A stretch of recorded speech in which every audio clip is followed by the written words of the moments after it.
Hello guys, this is Lego Gladiator here with a review on my custom Lego set. This is a set I've built.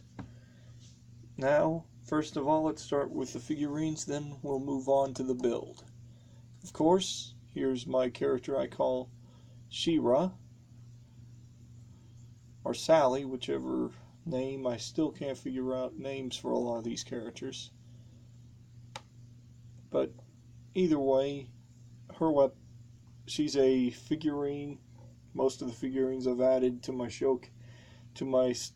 custom mock are pretty much the same. They're all into Civilization characters. I call this one Star because the starfish on her head. Anyways, she's another figurine. And of course, Mohawk, which, as you can see, I've armed him with some pretty nice, interesting details. I used a Hydra Trooper torso and the normal Hypnobride legs, which looked pretty cool. Now on to the villains of my build, of my set. This is the villains that would come with, and I call this an orcish soldier.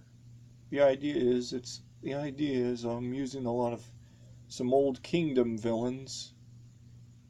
This is like the Kingdom sets 300 years into the future. So the orcs have actually are still an enemy. I mean, the trolls are still an enemy.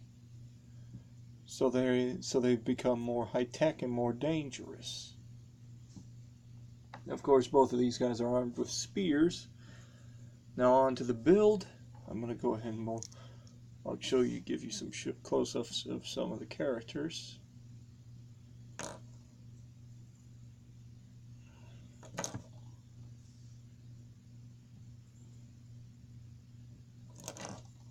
And of course, I'll just do a close-up of one of these guys because they both match. And move on to the build itself. Here's the inside, the underground part.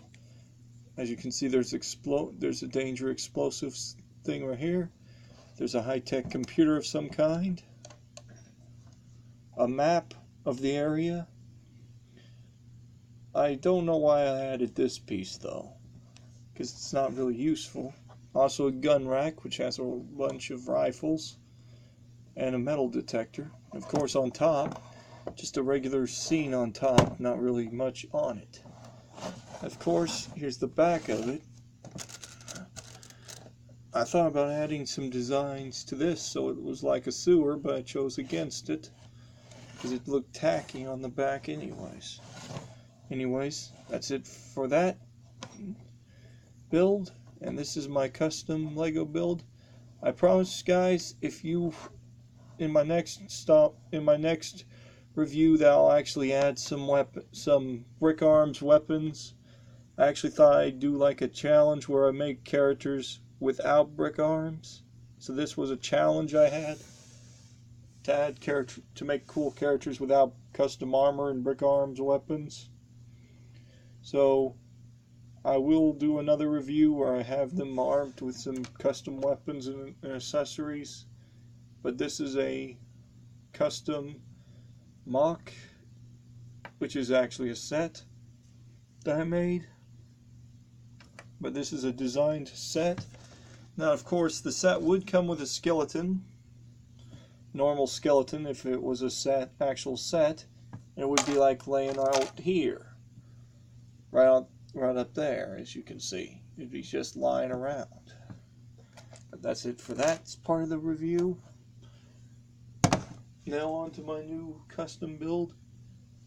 As you guys all know, I said I was going to upgrade Megatron, and I did.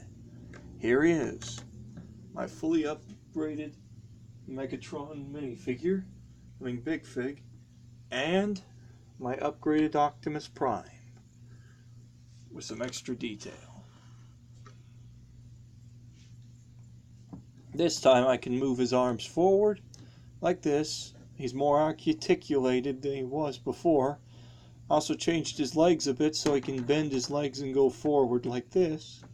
But he's not as movable action in the legs. most of the time I'm just building these things to pose on my shelf anyways. I'm not really planning on always playing with these. I will have them displayed for a while. This character right here, though, is my favorite of these two because I didn't take as much time building him as I did this guy. This guy took me quite a few weeks just to build. I mean, this guy is probably the biggest troublemaker I've ever built. But he was the funnest one I've ever built too. I had just as much fun building this one. He was the first creation I built. First Transformer. He won't be. I will try to build a Transformer who actually transforms, but for now I'm going to wait till I actually have a Creo Optimus Prime set or something to take ideas from. For now, these two sets, these two custom figurines, are going to be in some more stop motions. So, anyways, that's it for today. Comment and subscribe. Share this video. Like it if you liked it. Dislike it if you don't. And until then, enjoy, build awesome MOCs.